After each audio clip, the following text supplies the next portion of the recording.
Il était l'homme qui faisait peur à la mort elle-même. La légende ultime des fées, Chuck Norris sur Internet. On le disait inarrêtable.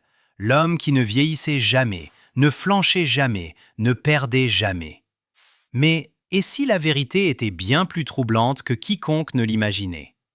Derrière le mythe, quelque chose ne tournait pas rond. De discrètes découvertes ont commencé à soulever des questions que les fans n'étaient pas censés poser. Et plus on creuse, plus cela devient dérangeant. Il y a eu un déclin soudain qui n'avait pas de sens, des détails qui ne s'additionnent pas tout à fait, et des moments de ces dernières années qui semblent étrangement passer inaperçus. Bienvenue sur l'Écho des stars, où nous levons le voile sur les mystères les plus insoupçonnés de nos icônes. Car aujourd'hui, nous allons explorer la face cachée de cette icône, révélant une vérité qui défie l'image de l'homme invincible. Que s'est-il vraiment passé à huis clos? Et pourquoi semble-t-il que certaines parties de cette histoire n'auraient jamais dû faire surface? Avant la légende, avant les combats, avant même qu'Hollywood ne connaisse son nom, Chuck Norris n'était qu'un garçon tranquille d'une petite ville appelée Ryan, en Oklahoma. Né le 10 mars 1940, son vrai nom était Carlos Ray Norris, et rien dans sa jeunesse ne laissait présager une telle grandeur. Il n'était ni fort, ni confiant. Bien au contraire. Chuck était timide, souvent solitaire, et il souffrait même d'un léger bégaiement. À l'école, il ne pratiquait aucun sport. Les autres enfants le considéraient comme faible, et parfois, ils le traitaient comme tel. Mais la partie la plus difficile de son enfance n'était pas l'école, c'était sa maison. Son père luttait contre l'alcool, et quand il buvait, les choses pouvaient devenir imprévisibles. Chuck a plus tard raconté qu'il y avait des moments où il se cachait, attendant juste que les choses se calment. Ce genre de peur vous marque à jamais. Mais il y avait aussi une force dans sa vie, sa mère, Wilma. D'origine irlandaise et cherokee, elle possédait une sorte de ténacité discrète. Quand Chuck eut 16 ans, ses parents divorcèrent et tout changea. Sa mère déménagea la famille en Californie, espérant une vie meilleure. Ce n'était pas parfait, mais c'était un nouveau départ. Pourtant, Chuck ne devint pas subitement confiant. Même au lycée, il était maigre, incertain de lui-même et ne se distinguait pas. Si vous l'aviez vu à l'époque, vous n'auriez jamais pensé. Ce gars va devenir l'un des hommes les plus coriaces du monde. Mais parfois, les plus grands changements commencent dans les endroits les plus inattendus. Pour Chuck, cet endroit fut l'armée. En 1958, il rejoignit l'armée de l'air des États-Unis. Cette décision allait discrètement remodeler toute sa vie. Il fut envoyé en Corée du Sud en tant que policier de l'air, et c'est là-bas, loin de chez lui, qu'il découvrit quelque chose qui allait tout changer, les arts martiaux. Un instructeur local l'initia au Tang Soo Do, un style de combat coréen axé sur la discipline, le contrôle et la puissance. Au début, Chuck apprenait comme tout le monde. Mais quelque chose se produisit. Pour la première fois de sa vie, il trouva quelque chose auquel il pouvait s'engager pleinement. Il s'entraîna dur, très dur. Non pas parce qu'il recherchait la gloire, mais parce qu'il voulait devenir plus fort que le garçon qui se cachait autrefois. C'est aussi à cette époque que Carlos devint Chuck. Ce nom était plus facile à prononcer pour les gens autour de lui, et il resta. Mais ce n'était pas seulement un changement de nom, cela marquait le début d'une nouvelle identité. Au moment où il quitta l'armée de l'air en 1962, Chuck n'était plus la même personne. Il avait obtenu une ceinture noire, gagné en confiance et trouvé un but. Mais la vie ne devint pas subitement facile. De retour en Californie, il avait encore des responsabilités. Il était marié à son amour de lycée, Diane, et avait une famille à soutenir. Ainsi, tout en poursuivant sa passion, il occupait un emploi régulier chez Northrop Aviation. Parallèlement, il ouvrit sa première école de karaté. C'est là que les choses deviennent intéressantes. Au début, son parcours en compétition ne fut pas simple. Il participa à des tournois et perdit. Plus d'une fois. Pour beaucoup, cela aurait été la fin de l'histoire. Mais pour Chuck, perdre ne signifiait pas arrêter. Cela signifiait s'améliorer. Il s'entraîna plus dur, affina sa technique et continua de se présenter. Puis, quelque chose bascula. En 1967, Chuck Norris devint le champion de karaté américain. Et il ne gagna pas qu'une seule fois, il domina. Pendant 6 années consécutives, il resta invaincu en tant que champion de karaté des poids moyens. Ce n'est pas de la chance, c'est de la discipline, de la constance et un refus presque obstiné d'abandonner. En 1969, il atteignit un tout autre niveau. Il remporta la triple couronne de karaté et fut nommé combattant de l'année par le magazine Black Belt. À ce stade, il n'était plus seulement un compétiteur. Il devenait un symbole d'excellence dans les arts martiaux. Et les gens le remarquèrent. Des célébrités commencèrent à le solliciter pour des entraînements. Steve McQueen devint non seulement un élève, mais un ami proche, quelqu'un qui allait plus tard pousser Chuck vers le métier d'acteur. Même Bob Barker s'entraîna avec lui, et il existe une anecdote célèbre selon laquelle Chuck lui aurait accidentellement cassé des côtes pendant un entraînement. Cela en dit long sur l'intensité qu'il apportait à chaque séance. Mais même si sa carrière montait en flèche, la vie lui rappela que le succès ne protège pas de la douleur. En 1970, son jeune frère Willand, également dans l'armée de l'air, fut tué au Vietnam. Ce fut une perte dévastatrice. Pour Chuck, ce n'était pas seulement un deuil, c'était personnel. Cela façonna sa vision du monde et, plus tard, influença les films qu'il choisit de faire. Il dédia plusieurs de ses films de guerre à son frère, transformant la douleur en un but. À la fin des années 1960, Chuck Norris avait construit quelque chose d'incroyable. Il fonda l'American Tang Soo Do Association, créa un système de discipline enraciné dans le respect et la maîtrise de soi, et vécut selon une idée simple, toujours devenir meilleur qu'on ne l'était la veille. Et quand on prend du recul et qu'on observe, la transformation est presque difficile à croire. Le gamin timide qui se cachait autrefois de la colère de son père devint l'homme qui apprit à Hollywood comment se battre. La vie de Chuck Norris changea à jamais en 1972, lorsqu'il reçut un appel qui allait le propulser vers la renommée internationale. Bruce Lee, déjà un phénomène mondial, le choisit pour incarner le méchant dans La Fureur du Dragon, connu sous le nom de Return of the Dragon aux États-Unis. Pour un garçon timide de Ryan, Oklahoma, c'était inimaginable. Mais Chuck était prêt. Sur le plateau, il affronta Bruce dans un duel de 10 minutes au Colisée, qui devint l'un des combats d'arts martiaux les plus emblématiques jamais filmés. Chaque coup de pied, chaque coup de poing, précis et puissant, chaque seconde conçue pour captiver les audiences du monde entier. Et malgré son rôle d'antagoniste, Chuck et Bruce devinrent rapidement amis. Bruce le poussa, le défia et lui apprit à incarner l'intensité à l'écran. Au moment où le générique défila, le visage et le nom de Chuck étaient connus dans le monde entier, et le film rapporta plus de 130 millions de dollars à l'échelle mondiale. Hollywood frappa rapidement à sa porte.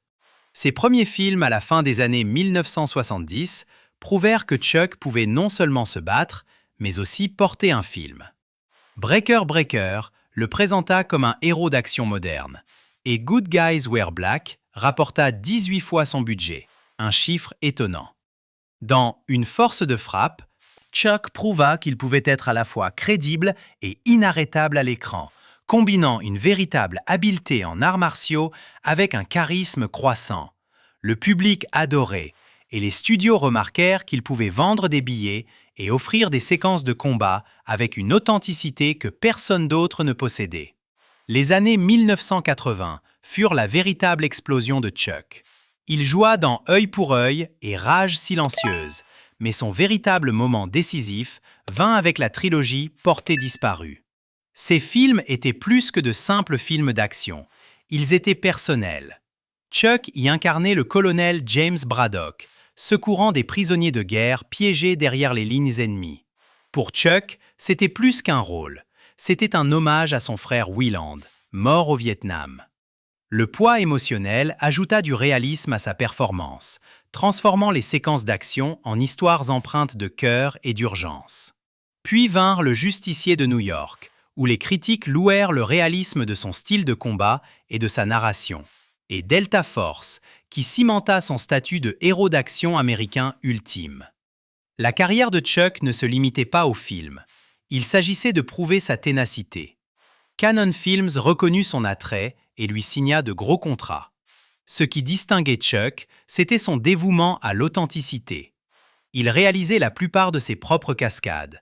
Pas de câbles, pas de doublure pour les coups de pied ou les coups de poing spectaculaires. Steve McQueen l'avait encouragé à prendre des cours de théâtre très tôt, mais la discipline martiale de Chuck signifiait qu'il n'avait pas besoin de feindre ses mouvements. Chaque coup de pied retourné, chaque blocage, chaque coup de poing venait avec une force réelle. Sur le plateau, les blessures étaient courantes. Côte cassée, côte contusionnée et articulations foulées. Parfois, même des os se fissuraient. Et pourtant, Chuck se plaignait rarement. La douleur était privée, la performance publique. Des anecdotes de co-stars et de membres de l'équipe révèlent l'intensité pure de son travail. Pendant Good Guys Wear Black, sa vitesse de frappe laissa quelques figurants avec les contusions. Et dans Portée disparue, il insista pour entraîner l'équipe de cascadeurs à endurer la même intensité qu'il affrontait quotidiennement. Il se poussait à l'extrême dans sa quête d'authenticité, mais son corps commença à en payer le prix. Les impacts répétés, les sauts en hauteur et la torsion constante de sa colonne vertébrale et de ses articulations causèrent des dommages cachés qui ne firent que s'accumuler avec le temps. Plus tard dans sa vie, des rapports d'autopsie montreraient l'usure de décennies de combats, des côtes fracturées, des articulations usées et une colonne vertébrale sous tension. Et pourtant, le mythe perdura. À l'écran, Chuck était invincible. Chaque coup de poing qu'il donnait, chaque coup de pied qui atteignait sa cible, ajoutait à la légende selon laquelle il pouvait tout supporter. En coulisses, le coup était réel. Les fans applaudissaient ses mouvements impeccables, peu comprenaient le tribut caché. C'est le paradoxe de Chuck Norris. Il a bâti une persona de ténacité ultime tout en portant silencieusement les cicatrices de décennies d'extrême physique. À la fin des années 1980, Chuck Norris n'était pas seulement le grand rival de Bruce Lee ou le pionnier des arts martiaux à Hollywood. Il était une institution. Il s'était transformé d'un enfant timide et bégayant de l'Oklahoma en la première star américaine des arts martiaux reconnue mondialement. Il prouva que le dévouement, l'habileté et un esprit incassable pouvaient transformer le talent en légende. Et tandis que le public célébrait le héros invincible à l'écran, la réalité de l'homme derrière les coups était plus complexe, plus humaine et bien plus remarquable que quiconque ne l'imaginait. En 1993, CBS lança une émission qui allait cimenter Chuck Norris non seulement comme une légende des arts martiaux, mais aussi comme une icône de la télévision. Walker, Texas Ranger, plaça Chuck dans le rôle de Cordell Walker, un Texas Ranger moderne qui combinait des arts martiaux fulgurants avec un sens inébranlable de la justice. Dès le tout premier épisode, il était clair que ce n'était pas une série policière ordinaire. Walker ne se contentait pas de poursuivre les criminels. Il les expédiait avec des mouvements d'arts martiaux précis et réalistes que Chuck chorégraphiait lui-même. Les coups de pied circulaires, les coups de pied retournés et les plaquages devinrent son style caractéristique, laissant le public émerveillé et faisant de chaque épisode un mini-film d'action.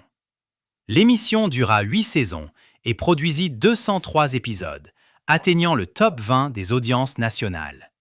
Son impact fut immédiat.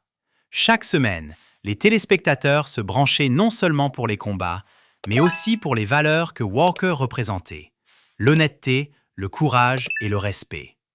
L'émission avait une devise qui devint instantanément reconnaissable: une émeute, un ranger. Ce n'était pas seulement un slogan, cela capturait l'essence de Walker lui-même. Derrière les arts martiaux et l'action, la série mettait en avant les valeurs familiales et les leçons morales, en faisant un programme que les parents pouvaient regarder avec leurs enfants tout en restant divertis. L'engagement de Chuck envers l'authenticité s'étendait derrière la caméra. Il veillait à ce que la chorégraphie des arts martiaux soit réaliste, s'appuyant sur ses décennies d'expérience plutôt que sur des doublures ou des astuces bon marché. Sa famille faisait souvent des apparitions, donnant à l'émission une touche personnelle et approfondissant le sentiment de communauté dans son monde fictif du Texas. Bien que les intrigues soient souvent dramatiques, la présence de Chuck ancrait la série. Il apportait la discipline, le respect et la ténacité des vrais arts martiaux dans chaque scène, enseignant aux téléspectateurs des leçons sur la concentration, la résilience et le fait de faire ce qui est juste, même quand c'est difficile. L'empreinte culturelle de Walker, Texas Ranger, dépassa sa diffusion initiale. La syndication diffusa l'émission auprès d'audiences du monde entier, faisant de Chuck une star internationale et inspirant d'innombrables jeunes téléspectateurs à explorer eux-mêmes les arts martiaux. Elle devint un pilier de la télévision des années 1990, et son influence est toujours reconnue aujourd'hui, avec des répliques mémorables, des scènes de combat classiques et l'image de Walker se dressant comme un symbole de justice. Même après la fin de la série en 2001, Chuck ne ralentit pas. Il continua à faire des apparitions qui rappelaient au public pourquoi il avait acquis son statut légendaire. En 2012, il apparut dans Expendables 2, livrant ses répliques avec un mélange d'humour et de ténacité que lui seul pouvait offrir. Une anecdote mémorable qu'il a partagée fut celle d'avoir été mordu par un cobra pendant le tournage. La morsure causa 5 jours de douleur intense, mais à la manière de Chuck, il survécut, et le cobra, non. Puis, en 2020, il fit une apparition surprise dans le final de Hawaii 5-0, prouvant que même à 80 ans passés, il restait une force avec laquelle il fallait compter. Ces apparitions n'étaient pas de simples caméos, c'étaient des rappels d'une carrière bâtie sur la force, le dévouement et un refus de laisser l'âge définir les limites. Ce qui ressort du travail de Chuck à la télévision, c'est à quel point il s'y est investi. Walker, Texas Ranger, n'était pas seulement un travail, c'était une plateforme pour lui permettre de montrer sa discipline, sa maîtrise des arts martiaux et ses valeurs personnelles. Il resta actif dans la promotion de la forme physique, de la foi et des causes des vétérans, démontrant qu'être un héros n'était pas seulement pour l'écran, c'était une façon de vivre. Le public ne se contentait pas de regarder Walker, il absorbait les principes que Chuck incarnait. Le courage face au danger, l'intégrité quand personne ne regarde et la persévérance quelles que soient les difficultés.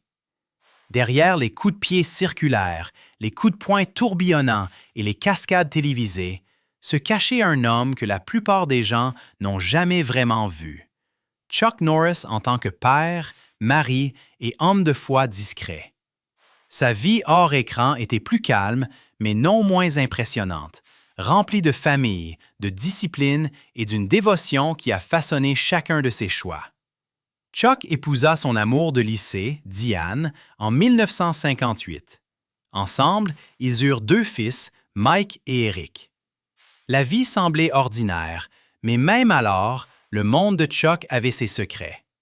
En 2001, il fut révélé qu'il avait une fille, Dina, issue d'une relation antérieure, quelque chose qu'il avait gardé privé pendant des décennies.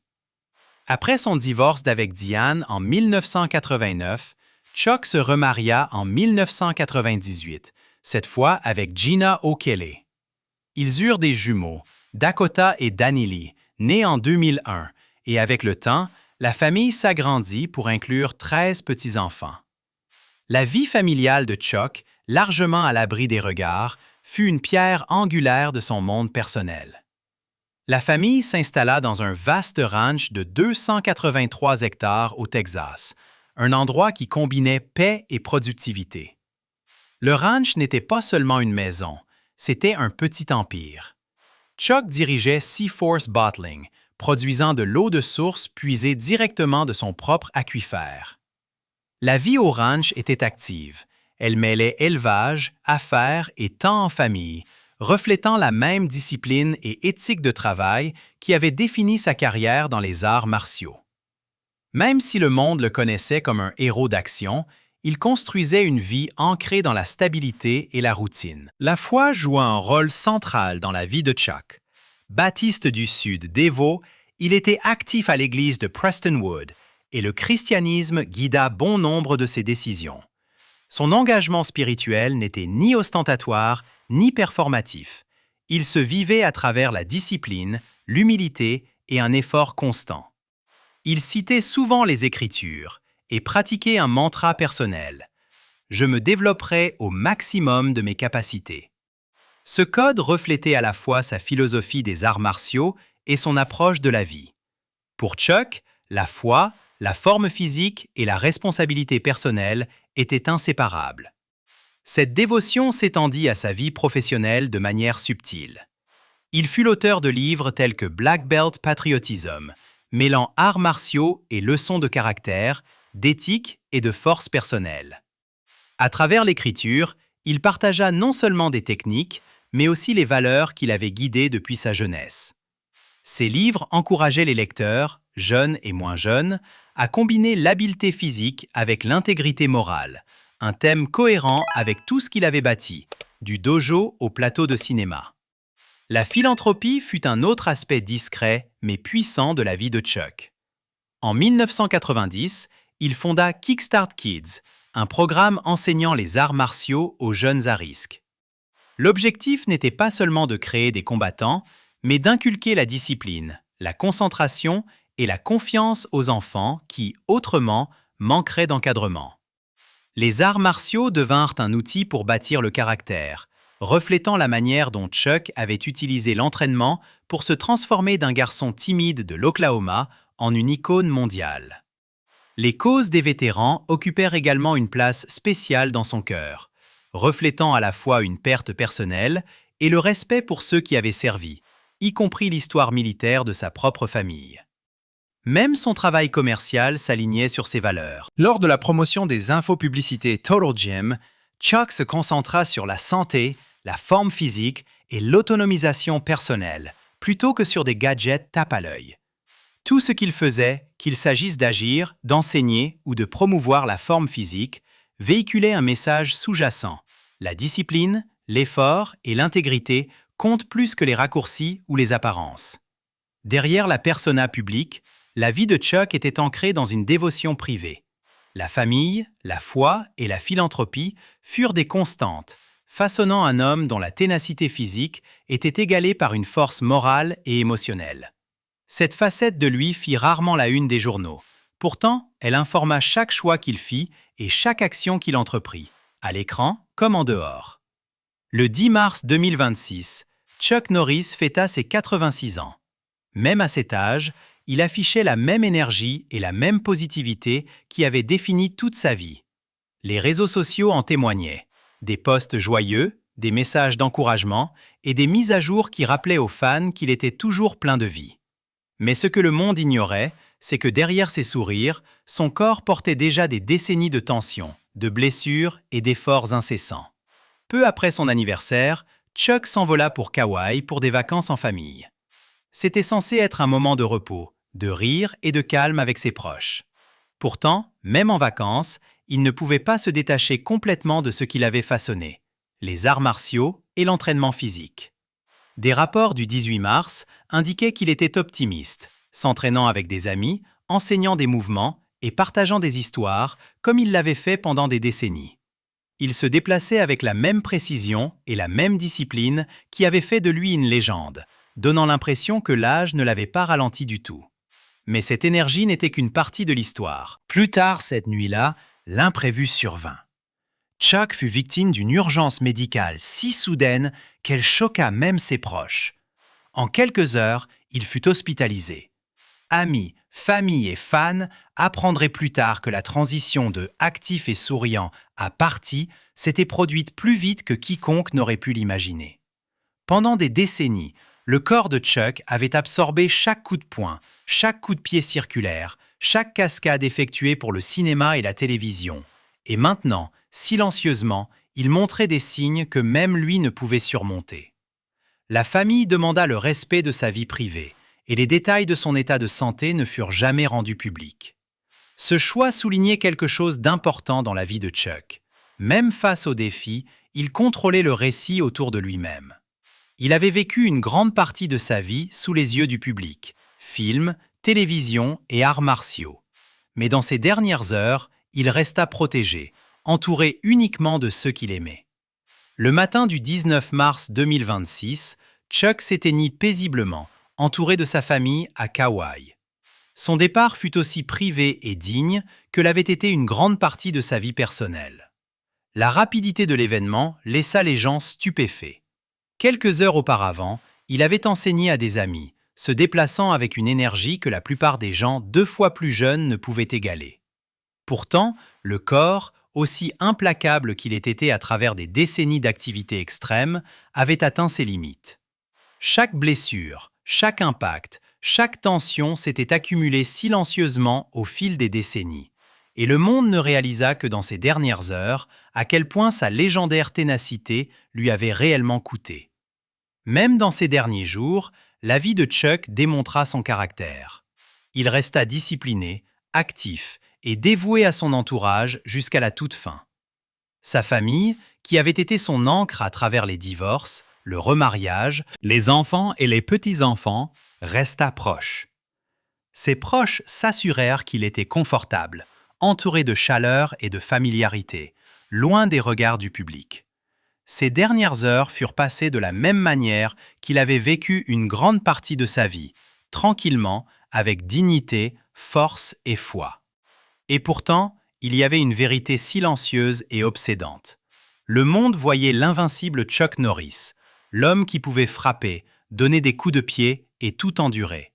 Mais ce que le monde ne voyait pas, ce qui avait été silencieusement écrit dans son corps, racontait une autre histoire. Le tribut de décennies d'efforts physiques extrêmes, combinés aux effets naturels du vieillissement, avait laissé sa marque.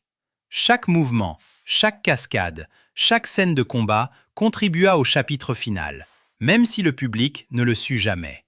Le contraste était saisissant. Quelques heures avant l'effondrement, il était plein de vie, engageant, enseignant et plaisantant avec des amis. Le lendemain matin, cette même force vitale s'était éteinte tranquillement, ne laissant que des souvenirs, des histoires et un héritage durable. C'était un rappel que même les légendes, ceux qui semblent inarrêtables, sont humains, et que derrière la force de chaque héros, il peut y avoir des luttes dont le monde n'est jamais témoin. Les derniers jours de Chuck Norris à Kauai ont capturé le paradoxe de sa vie. Inarrêtable à l'extérieur, portant silencieusement le poids de décennies d'efforts et de dévotion à l'intérieur. Sa famille, sa foi et les arts martiaux l'ont façonné jusqu'à la toute fin. Et bien que la cause de son décès soit restée privée, le message était clair. L'homme qui a inspiré des millions de personnes avait tout donné, corps, esprit et âme, jusqu'au dernier instant. Même dans la mort, l'histoire de Chuck ne se limite pas aux fins. Elle est question de résilience, de discipline et des coups cachés de la grandeur. Ce que le monde ignorait, ce qui avait déjà été écrit dans son corps, était le testament final d'une vie vécue pleinement, farouchement et avec une dévotion absolue à sa famille, à sa foi et à l'art qui l'a rendu légendaire. Même les légendes ont des limites. Pendant des décennies, Chuck Norris semblait inarrêtable, l'homme qui pouvait terrasser n'importe qui d'un coup de pied circulaire, sauter plus haut que la plupart et endurer des punitions qui auraient terrassé une personne ordinaire. Mais le rapport d'autopsie, qui a fuité, a révélé une vérité cachée qui a brisé l'image invincible que le monde avait célébrée si longtemps. Le rapport a émergé malgré la demande de confidentialité de la famille, offrant un aperçu troublant des coulisses.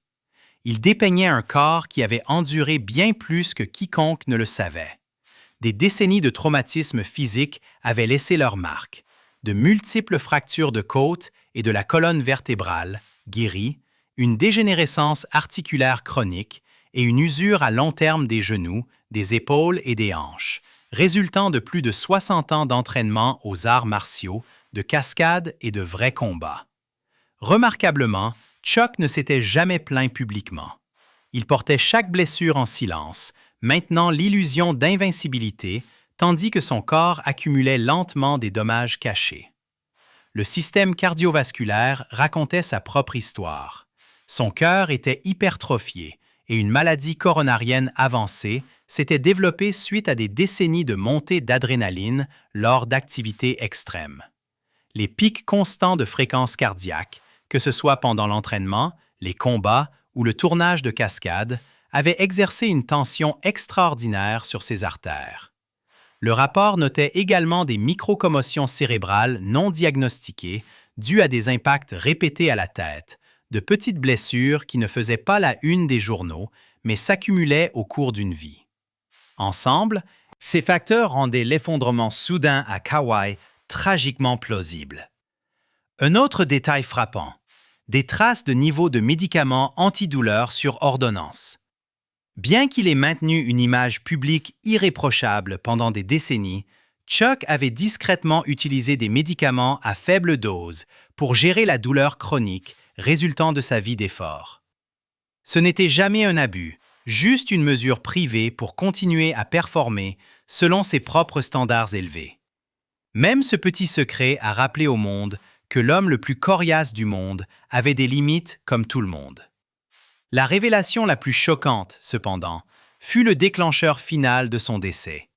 Un anévrisme non détecté qui a rompu lors d'une de ses dernières séances d'entraînement à Kauai. Même quelques heures auparavant, il avait été optimiste, s'entraînant avec des amis, ne montrant aucun signe extérieur de risque grave. Le corps qui avait mené tant de batailles et enduré des décennies de traumatisme a finalement perdu un dernier combat silencieux. Un rappel que les limites humaines nous rattrapent, peu importe l'extraordinaire de l'individu. Mais l'autopsie a également révélé une facette de Chuck que peu de gens avaient jamais vue. Le scientifique expérimental et le croyant dévoué. Des niveaux élevés d'un composé minéral naturel, liés à ses expériences avec l'eau Sea-Force, suggéraient qu'il avait testé lui-même des suppléments de longévité pendant des années. Même à 86 ans, il poussait son corps à explorer de nouvelles façons d'améliorer la santé, l'hydratation et la résilience. C'était un projet privé, gardé secret des fans, qui montrait que sa curiosité et sa discipline incessante s'étendaient bien au-delà des arts martiaux ou d'Hollywood. Il se traitait à la fois comme l'élève et l'expérience. Au milieu de toutes les données médicales, un détail humanisant et déchirant se distinguait. Une note manuscrite pliée dans sa Bible, placée à côté de son lit. Elle disait « Maintenant, laisse-moi reposer dans les bras de celui qui est vraiment invincible. » La note reliait la foi et la famille, montrant que même l'homme que le monde considérait comme physiquement imbattable puisait sa force dans la spiritualité et la réflexion intérieure. C'était un dernier rappel que la ténacité de Chuck n'était pas seulement physique, elle était morale, émotionnelle et spirituelle. Le rapport d'autopsie, pris dans son ensemble, a livré une puissante leçon. L'image de Chuck Norris comme une force inarrêtable était en partie réelle, mais incomplète. Sous la célébrité, les cascades et les coups de pied circulaires se trouvait un être humain dont le corps portait les cicatrices d'une vie d'effort extraordinaire. Chaque côte, chaque articulation, chaque battement de cœur racontait une histoire de résilience et de sacrifice. Il s'était entraîné plus dur, s'était battu davantage et avait poussé plus loin que presque n'importe qui ne pouvait l'imaginer, et ses derniers jours furent façonnés par cette même dévotion. Pour les fans, ce fut un moment de prise de conscience. Le mythe de l'invincibilité avait été brisé. L'homme qui avait symbolisé la ténacité, l'endurance et la discipline ultime avait succombé aux effets silencieux mais implacables du corps humain. Pourtant, il y avait une beauté dans cette réalité. La vie de Chuck ne se résumait pas à des coups de poing ou à la célébrité. Elle était question d'engagement, de persévérance, de foi et d'amour pour sa famille. Sa dernière note et les expériences cachées laissaient entrevoir un homme toujours en quête d'amélioration, toujours repoussant les limites et toujours réfléchissant au sens profond de la vie. La légende était inarrêtable, jusqu'à ce que le tribut caché dans son corps révèle la véritable histoire. Maintenant, vous connaissez la vérité derrière le dernier combat de Chuck Norris.